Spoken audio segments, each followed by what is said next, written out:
everyone, and thank you for joining me on another episode of Minecraft. Technically. One thing that I said on, I believe it was my very first survival series was, be on the lookout for my Minecraft content. Because I love this game and I have done so much with it. I've created server plugins, they're not public though. I have created command block creations, I have done so much. This is such an endless game that has so much potential. Anyway, enough of that. What I want to make is a Minecraft RPG role-playing game. I'm not entirely certain how I'm going to take this, but I just wanted to start working on it. There's a lot that I have planned, there's a lot that I want to do. Now I also have to say, my coding style, I don't do the most efficient tactic. I take what works and I use that. So I can't say you should take lessons from my code, so to speak, because it's not going to be perfect Java. I code how I want to. But that's not to diss it, 'cause I have done amazing things. My first plan is to create an internal storage for player data. I've been thinking about this for a while, and what I want to do is the player will have scoreboards in the background which track their skills, so to speak. These skills will be monitored from a chest that I'll have in the world, and when you join the game it'll load the data, and when you exit the game it'll save the data. And of course, since it's loaded internally, you could just control middle click on these chests and have your data backed up. I was thinking I could use a config, but I wanted to do it this way, because it just sounded clever to me and I wanted to try it. That is handler, public void load, what is this? Load skills. No, load player data.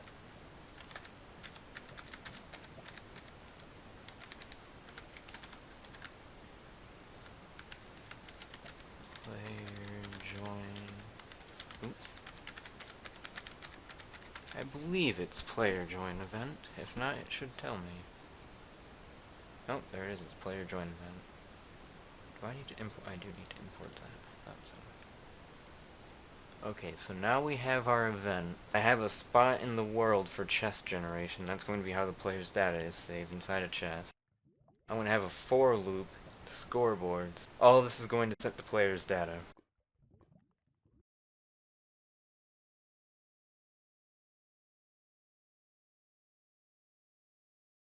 For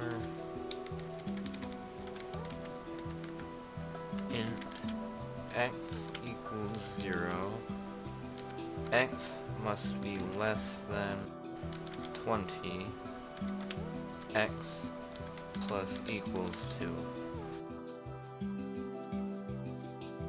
X is less than 20, we want it to be like that. Alright, so now we have a for loop that'll cover this entire space that I made.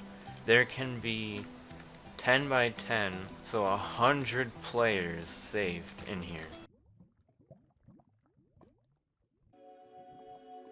So what I want to do is, if the block is air, it's going to generate a new chest for the player because they're new. If it's a chest and it does not have their unique ID, it continues. So if the custom name of the chest is the player's unique ID, it's their data, load it. Otherwise, continue searching for chests.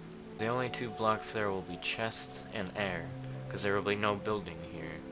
So if it's not a chest, it's an open spot, load the player's data. It's found the player data, so the storage cap is false.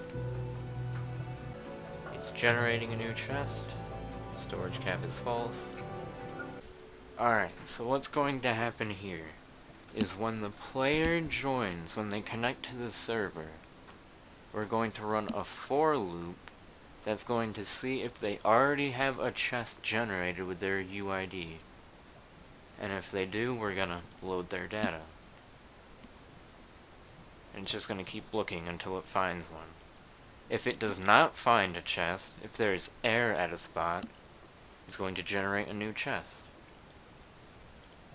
So what I'm doing here is this is just going to gradually fill up with player chests going down like that, all the way until it fills this entire room. There'll be a 1 block space between each chest on each axis, except for Y. It doesn't go on Y.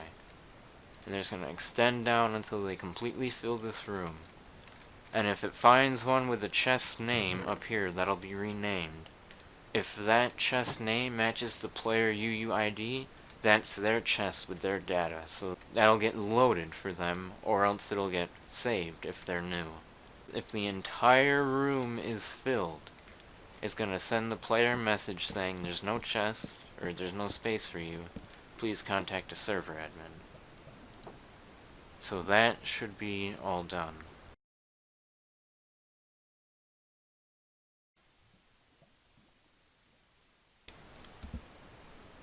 Alright, so if I reload, I should only get one chest. Not quite. Oh, I forgot to break both. I guess it doesn't work on both.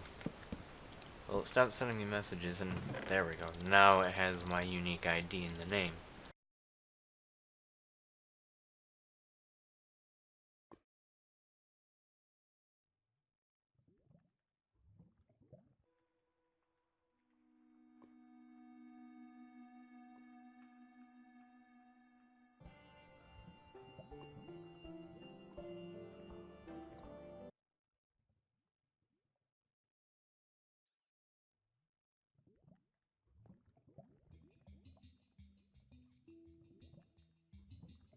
I have all of the items from my inventory up here, and they have a 0 in the name and 0 in the first line of lore.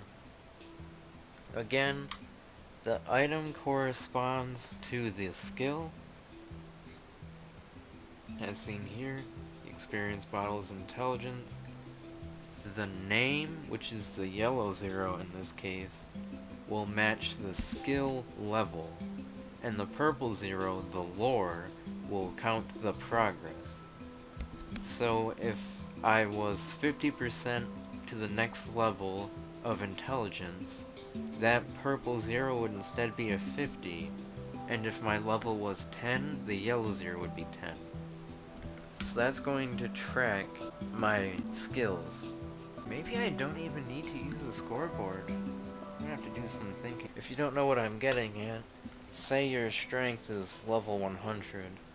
What I will just do is I will go to that chest, which will be level 100 based on the item, and it will just run the calculations on anything it changes from there by using that chest. So I won't need a scoreboard, eliminating the entire purpose of this.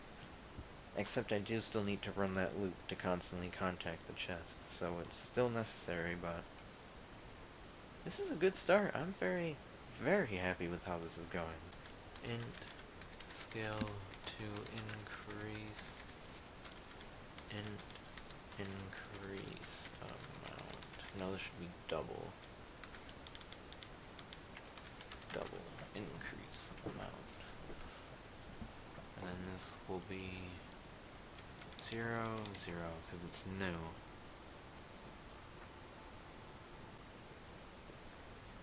Because I will just assign a number to each skill, so it'll be 1 through 10 if you're...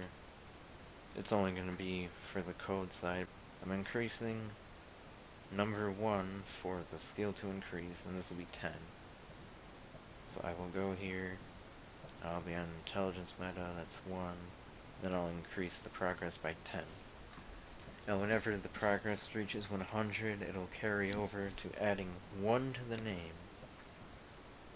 So what I have done, when the player loads into the game, if they have data, in the future it will be loaded. If it's not theirs, it'll keep searching. If it's a new player, it will generate new data for them. And if the storage system is full, it'll prompt them with a message saying, contact a server admin.